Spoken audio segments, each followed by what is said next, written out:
Well, all right, good morning, good evening, good afternoon, ladies and gentlemen, citizens of YouTube, Pastor Dowell. So, what's really going on?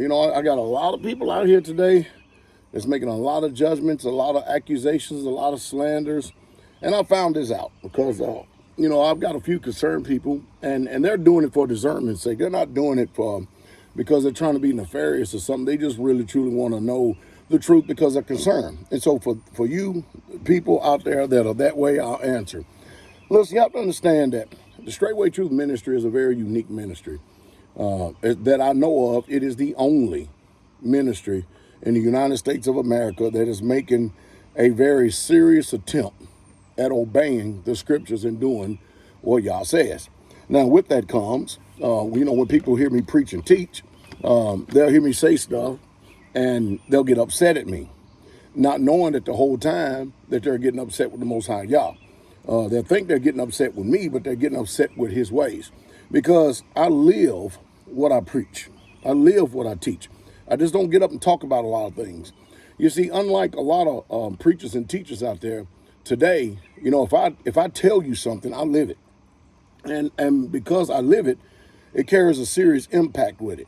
And then that is what happens. What happens is people start fighting against their conscience, which brings about a righteous judgment, especially when it's the word.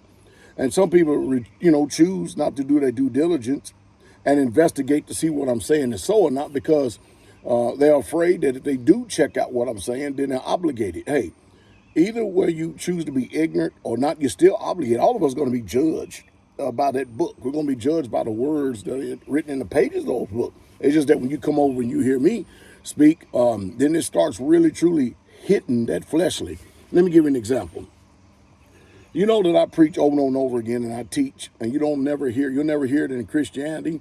You'll never hear it in pagan Christianity who practices sun god worship. You'll never hear these pagan Christians or any of these other ministries or anybody talk about certain subjects that I talk about. For instance, the borrower is a servant to the lender. So what do people do? Well, the borrower is a slave to the lender. And the book teaches us to owe no man nothing but to love. But you know what we're going to do?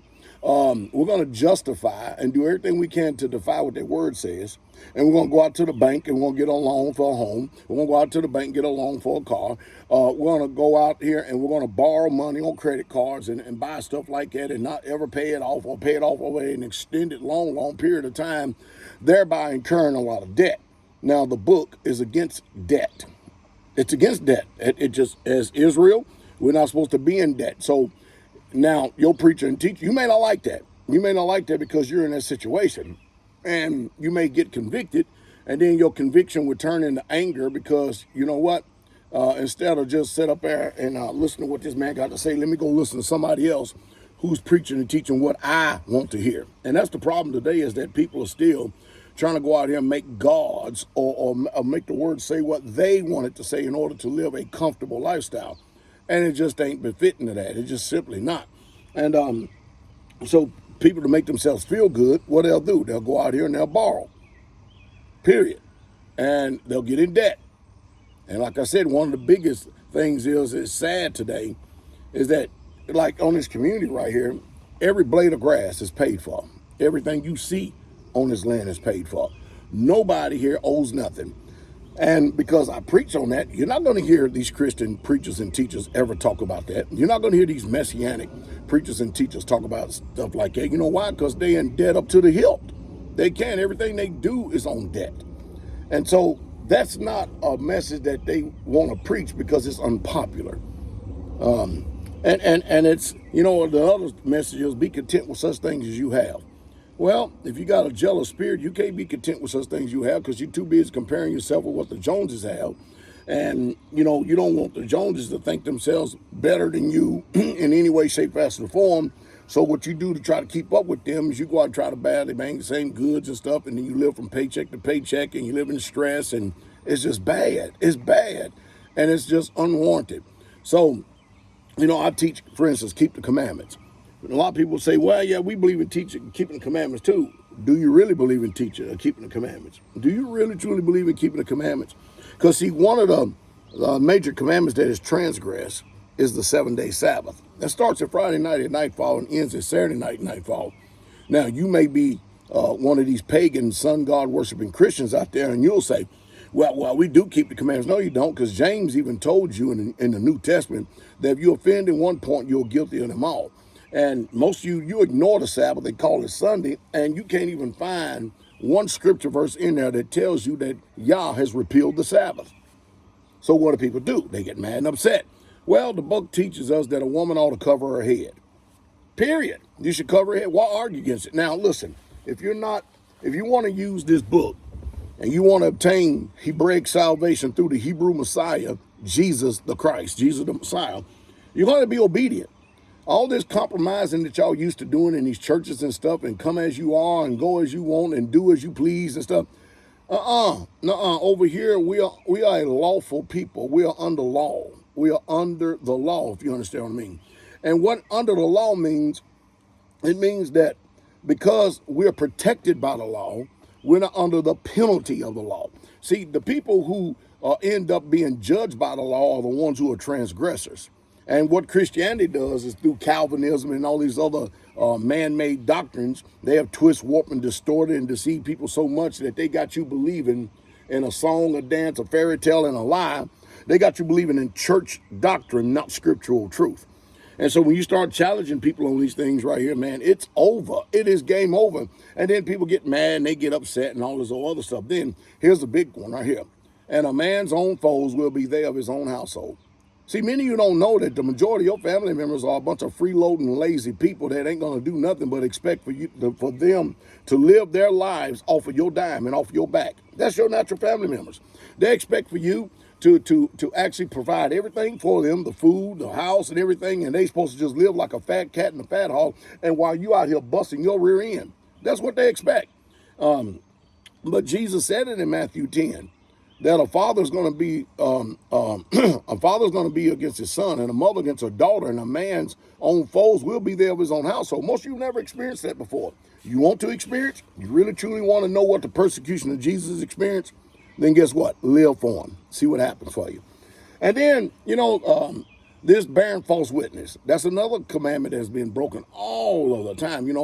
I hear it over and over again. Just because somebody gets out here and levies an accusation, does that mean it's true?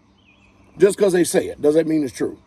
But most of you, because that when you listen to Straitway Truth Ministry, you listen to Pastor Dowell because you're so offended by my delivery, you're so offended by the word that I'm preaching and teaching, that you're so eager to get out there and listen to somebody saying something contrary without doing your due diligence or an investigation at all. You rush to believe what they say and you jump on the bandwagon. They said, Pastor Dowell is selling virgins. Now, come on now. Do I look like I'm selling virgins? Come on now. Think about that for a second. You mean, what you really mean is, and you don't know, is that our daughters are not out here working on their second child before they get 18 years old.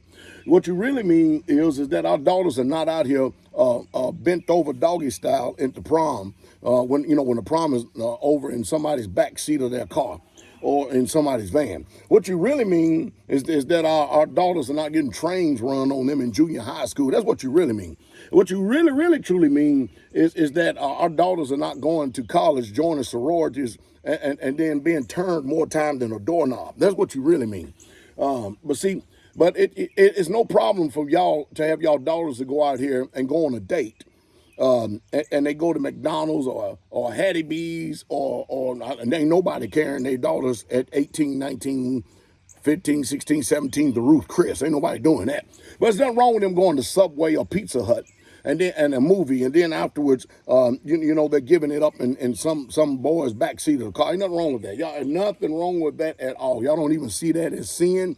You don't even see it as unrighteous. But as soon as a father in this ministry has a daughter, and his daughter commands a bride price because this daughter knows how to cook.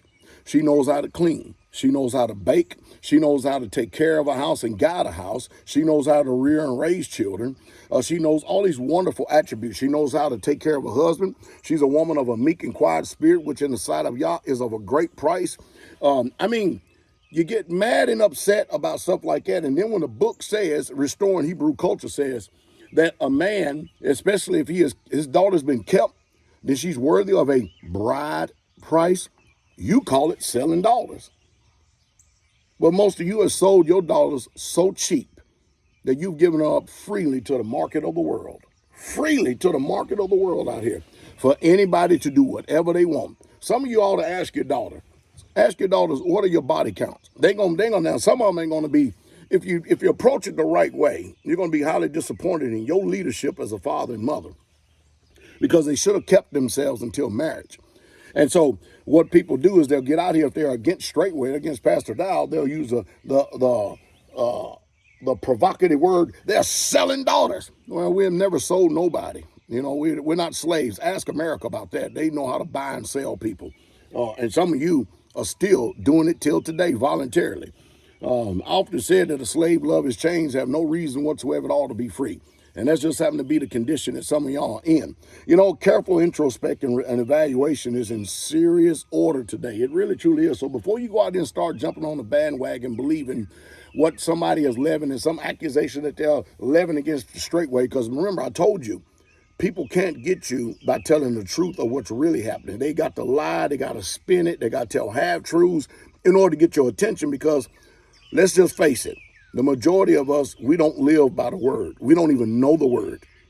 If somebody else lying, how do we know if they're lying or not when we don't even know what the spirit of accusation is? When we don't even pray in the morning, when we don't fast, when we get no deliverance, when we, all these things that we should be doing, living set apart and having a quiet and peaceful life. If this is not part of your life, no, if somebody of the world says something and your mindset is of the world and your mind has been unconverted and unchanged, you will bite off on every single lie, hook, line, and sinker, because you got to really truly think about this. Could it be that you yourself belong to the father of lies and you're persecuting the righteous? Could that be the case? Could it be that we're being lied upon, misrepresented? Could it be? Could it be? I mean, after all, many are the afflictions of the righteous, but y'all delivered us out of them all. Hey, fine and good. Woe unto you when men speak well of you, so did they of all these other wicked people that are out here. I can go on and on and on and on, sometimes trying to break down scriptures to where you can understand today, but I understand this, that if you don't have the ears to hear, you ain't gonna hear. You're not gonna hear. You're gonna maintain your perspective, your idea. And then you got all these family members out here that seem like they're so concerned. I mean, we just had a little girl leave here, the community here and stuff. When she first came through the gate, first thing she did was bow down on the ground, kiss the earth, came over and hugged me and Mother Carol. Well, after about 5, 6 years later, she's married and stuff, and she actually put a letter out in the church that her husband was doing some stuff like this, and nevertheless, we said nothing about it. So anyway, now she's gone. Now she's out there making songs, fleeing a sinking ship. Now listen to this. The only thing that flees a sinking ship are rats. They flee it because they got a lot more sense than the human beings do, so they leave first. The human beings will usually wait till the actual storm is really there and the ship starts sinking before they get on the boat. But it's amazing that you had all this type of a spirit, a good spirit when you first come here, and then when you leave and something, all of a sudden things have changed. No, we hadn't changed. And then you levy charges about, well, the sisters just wasn't kind. Were you kind? Well, the sisters was just, they wasn't nice. Were you nice? Well, the sisters, see, everybody, anytime we hold and harvest offenses and point fingers at everybody else, and we do nothing about policing our own selves, that's called a hypocrite. That's what that's called. So when you start talking to people like this and dealing with people like this, I'm going to tell you one thing. When the proverbial shit hit the fan, there are going to be a lot of people have regrets, because y'all know this. Those you have once partaken of the divine gift and once have been a part of our family members, notice that these doors are forever closed to you once you leave. No offense, but the day is going to come when persecution and tribulation do happen, and the first person is going to enter into your mind is Straitway. Some of you that have been a partaker of it. And you need to know well in advance that the door is just not open. We're not obligated to take care of you. We did receive you in the family, but once you decided to kick the traces, that's totally up on you. Because most of you are not praying prodigal son. You got evil mockers and slanderers and jeers and deriders and chiders and stuff today. It's supposed to be. But we're supposed to be able to receive persecution. And if you notice, there are a lot of people out there that are pointing their finger at Pastor Dowell, saying a lot of things. But there are zero witnesses to these accusations that are going forth. Some people are intelligent. They don't rush to judgment. They look at the fruit and then they clearly see what's going on. You see, if you're living this and if you make an attempt to live in any of this obedience to this word right here, your perspective and outlook is totally different than everybody else's out there. Everybody has different lenses. I preached on it 1,000 times before. And I guess it depends on how you see and what lens you're looking through. But I do know this. It's an acid test and it is a fact, and I thank Jesus for it. By their fruits, you shall know them.